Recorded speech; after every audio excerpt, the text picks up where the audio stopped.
Will you be thrown into outer darkness for worshipping on Sunday?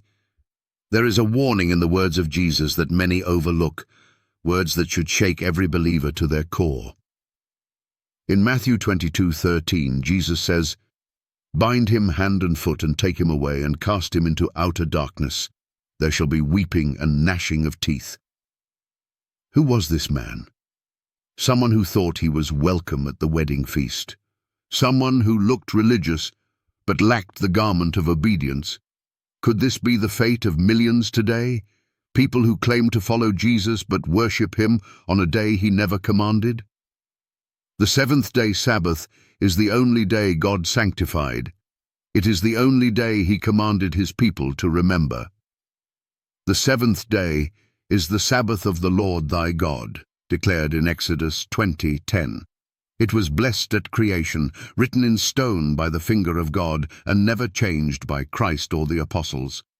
Yet Sunday worship, the first day of the week, is observed by the majority of Christians. Why? Not because of Scripture, but because of tradition. And Jesus warned in Mark 7:7, "In vain do they worship me, teaching for doctrines the commandments of men." Nowhere in the Bible is Sunday called the Sabbath. Nowhere is it called holy. Not once did Jesus command it. Not once did his disciples keep it in honor of his resurrection. Instead, the early church continued to honor the seventh-day Sabbath because nothing had changed.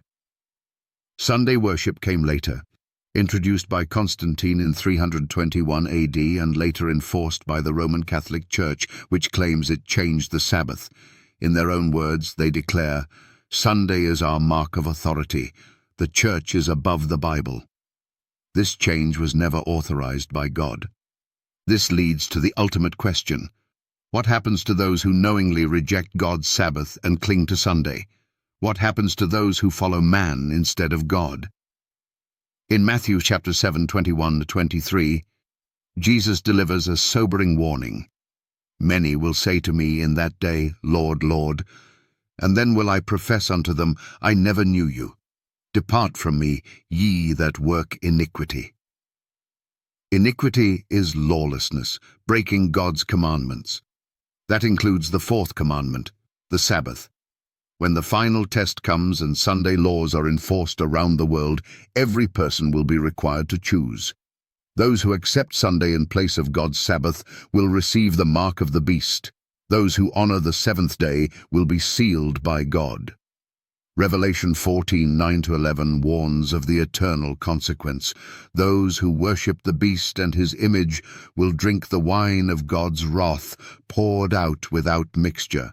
Outer darkness, torment, and separation from God await those who reject his law.